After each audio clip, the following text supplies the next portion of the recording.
আজকের গল্পটি শুনে আপনি আপনার চোখ থেকে পানি ফেলতে বাধ্য হবেন। তো আশা করি গল্পটি শুনে আপনাদের অনেক ভালো লাগবে। তো পুরো গল্পটি শুনুন। আমার পাশের বাসার একটা মেয়ে, নাম মিম, আর আমার নাম ইমু। মিম আর আমি দুজনেই খুব ভালো বন্ধু, বলতে পারেন একজন আরেকজনকে ছাড়া চলে না। হঠাৎ করে একদিন আমি মিমকে মজা করতে করতে বললাম, মিম, আই লাভ ইউ। ও বলে, শোন ইমন, আমি তোকে ভালোবাসতে পারবো না, তুই শুধু আমার বন্ধু। এই কথা বলেই চলে গেল, আটকাতে পারলাম না। এভাবেই দিন যেতে লাগলো, কিন্তু মিম তো আমাকে ভালোবাসে না। কি যে করি। বলতে বলতে মিমের ফোন। ওই ইমন, কি করছো? তোর কথাই ভাবছিলাম মিম। চুপ থাক, খাইছস? না, তুই খাইছস মিম? হ্যাঁ খাইছি। তুই এখনই খেয়ে নে, আর মাঠে তাড়াতাড়ি আয়। আচ্ছা, বলেই লাফাইতে লাগলাম। মিমের মনে হয়তো আমার জন্য ভালোবাসা জাগছে। তাড়াতাড়ি খেয়ে গেলাম, গিয়েই বললাম, কিরে মিম, হঠাৎ জরুরি তলব? সামনে আমাদের এক্সাম রে, খুব টেনশনে আছি।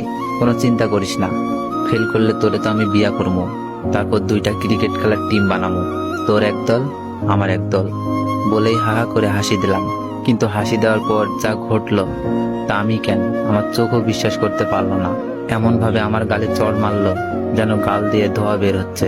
চড়টা মেরেই মিম বলা শুরু করলো, তোকে বন্ধু করেই জীবনে বড় ভুল করেছি, আজ থেকে আমাদের বন্ধুত্ব এখানেই শেষ। বলেই চলে গেল। আর আমার চোখ দিয়ে বৃষ্টির মতো পানি পড়ছে। কিছুই বুঝতে পারলাম না, খুব খারাপ লাগছে। শেষমেশ বন্ধুত্বটাও শেষ। কেমন জানি স্বপ্ন স্বপ্ন লাগছে, তাও কিছুই করার নেই। অশ্রু ভরা চোখ আর বুক ভরা কষ্ট নিয়ে বাসায় আসলাম। এসে শুয়ে পড়লাম। বালিশটাও ভিজে গেছে। পুরনো স্মৃতিগুলো মনে পড়ছে।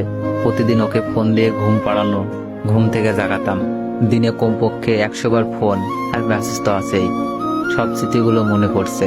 আমাদের বন্ধুত্ব শেষ হলেও আমি ঠিক আগের মতোই ফোন দিতাম, মেসেজ দিতাম। মিম খুব বিরক্ত ফিল করতো, তারপরও কথা বলতে চাইতাম। হঠাৎ একদিন দেখলাম মিম পার্কে বসে এক ছেলের সাথে হেসে হেসে কথা বলছে, যেন কলিজাটা ছিঁড়ে যাচ্ছে। তাই বাসায় এসে পড়লাম। বুকটা ব্যথা করছে, তাই ভাবলাম মিমকে একটা ফোন দিই।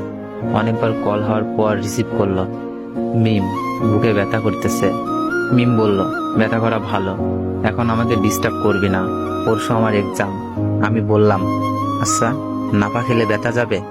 হ্যাঁ যাবে, এখন আর ফোন দিস না প্লিজ, কিছুই পড়া হয়নি। আমি বললাম, কয়টা খাবো? তোর যতটা খেতে মন চাই খা, প্লিজ ইমন, আর না। আমি এবার বললাম, লাস্ট একবার, ভালোবাসিস? মিম এবার বলল, ইমন, এইসব কথার কোনো মানেই হয় না, আমরা জাস্ট ফ্রেন্ড। তোর অনুরোধে কিন্তু দ্বিতীয়বার ফ্রেন্ড হয়েছি, তাই যা বলস ভালো করে বুঝে বলিস। থ্যাঙ্কস মিম, রাখি। ওকে রাখ, আর ভবিষ্যতে এ যেন এমন কথা আর শুনি না। ওকে। ফোনটা কেটে দিলাম। একসময় মিম মেয়েটা সারাক্ষণ আমার খবর নিত, এখন আর নেয় না। আর জিজ্ঞেস করে না কাউকে পছন্দ করিস কিনা, আর আগের মতো কি করতে হবে বলে না। হঠাৎ বুকের ভেতরে আবার চিপ দিয়ে উঠলো। বুকটা চেপে ধরে একটু বিছানায় শুয়ে পড়লাম। খুব কষ্ট হচ্ছে। আবার বিছানা থেকে উঠে আমাকে নাবা খেতে হবে। কয়টা খাবো? মিম তো বলেই দিয়েছে যতটা ইচ্ছা খেতে পারে। সবগুলো ওষুধ মুখের ভেতরে পুরে ঘুমিয়ে পড়লাম। কাক ডাকা ভরে উঠে পড়ে মিম। মোবাইল চেক করে একটা দীর্ঘশ্বাস ছাড়ে। যাক, আজ আর কোনো মেসেজও নাই, মিস কলও নাই। পড়াই মনোযোগী হই। মিম মন দিয়ে পড়তে থাকে। হঠাৎ মনটা যেন কেমন কেমন করছে।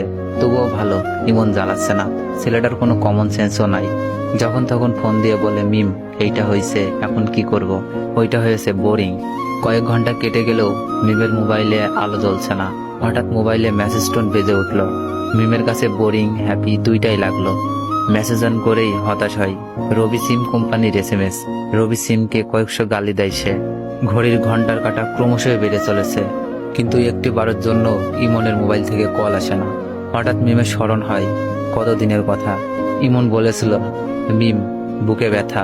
ওর ভুরু যুগল কুঁচকে যায়, মুখটা কালো হয়ে যায়, বুকের ভেতরটা খা খা করে ওঠে। মন থেকে কত রকম ভয় করছে।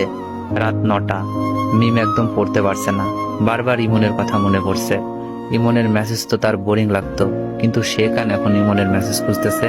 কিছুই না ভেবে ইমনের নাম্বারে ফোন দেয়। তো গল্পটির সেকেন্ড পার্ট চাইলে বেশি বেশি কমেন্ট করুন, আর ভিডিওটিতে একটু বেশি বেশি কপি লিঙ্ক করে দেন।